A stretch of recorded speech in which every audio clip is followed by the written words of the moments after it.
Si vous voulez, moi ce qui me frappe beaucoup, c'est l'espèce de choc qu'on a entre deux aspects, c'est-à-dire à la fois un aspect d'innovation en matière de contenu, d'envie de développer de nouveaux projets éditoriaux qui, dans le contexte français, se traduit par la création de nombreux pure players. Ce qui se passe aussi et qui est assez original et nouveau, c'est que ces pure players, ce ne sont plus des seniors qui, après avoir fait une longue carrière dans les médias, relancent un projet, ce qui était le cas de Mediapart ou de Rue 89, mais que ce sont aujourd'hui des étudiants qui sortent d'école et qui, plutôt qu'aller dans des grandes rédactions pour travailler dans des desks, préfèrent développer des projets éditoriaux et qui, en général, sont des projets qui décalent, je dirais, en termes de contenu, que ce soit par exemple pour faire de l'écriture longue, pour faire quelque chose de plus participatif ou pour travailler sur des registres éditoriaux extrêmement différents. Mais je disais tension, choc, par rapport au fait qu'en même temps, on a moins que jamais une idée précise de ce que peut être le modèle économique. C'est-à-dire qu'on voit bien que tous les éléments, que ce soit les ressources venant des utilisateurs, que ce soit les ressources venant des annonceurs, sont en recul. Et donc il y a un véritable enjeu visant à essayer de gagner dans le public aujourd'hui une envie d'accéder à une information qu'on appelle monétisée. Voilà. Je pense que c'est ça, en résumant très fortement, c'est ces deux aspects. Donc un formidable espoir en voyant toute cette énergie, toutes ces dynamiques éditoriales et en même temps des questions qui restent extrêmement tendues sur la question du modèle éditorial. J'ai l'impression qu'on n'a pas de modèle complètement facile à dégager. On a des modèles. Par exemple, on a quelque chose, nous, dans le contexte français qui est assez original, qui est le fait qu'un pure player, se consacrant plutôt à l'investigation et à l'analyse approfondie comme Mediapart, a réussi à trouver une centaine de milliers d'abonnés et un modèle économique équilibré. Et puis, en même temps,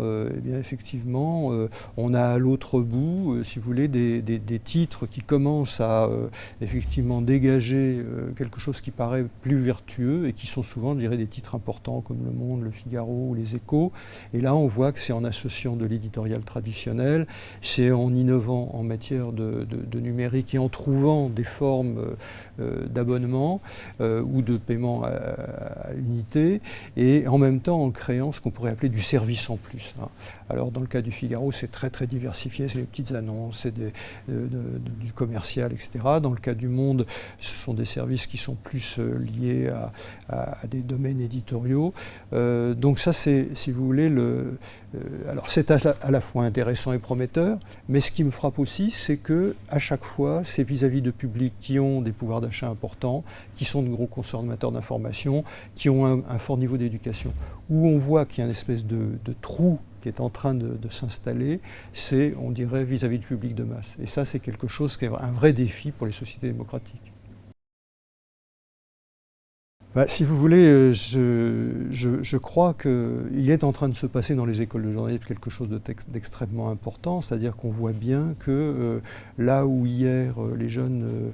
imaginaient plutôt s'insérer dans de grandes rédactions et adopter finalement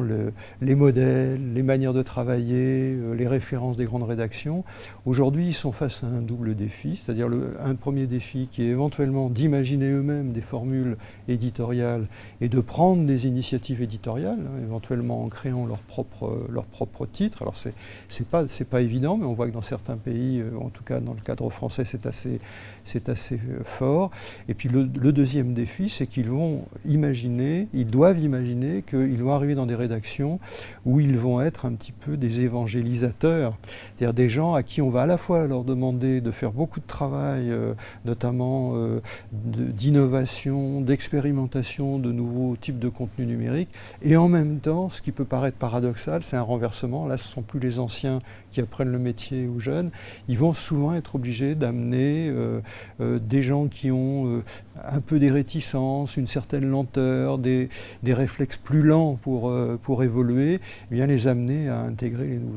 les nouveaux outils, et puis surtout, pas simplement de nouveaux outils, mais des nouvelles formes éditoriales, de nouvelles formes de narration, de nouvelles manières de concevoir l'information.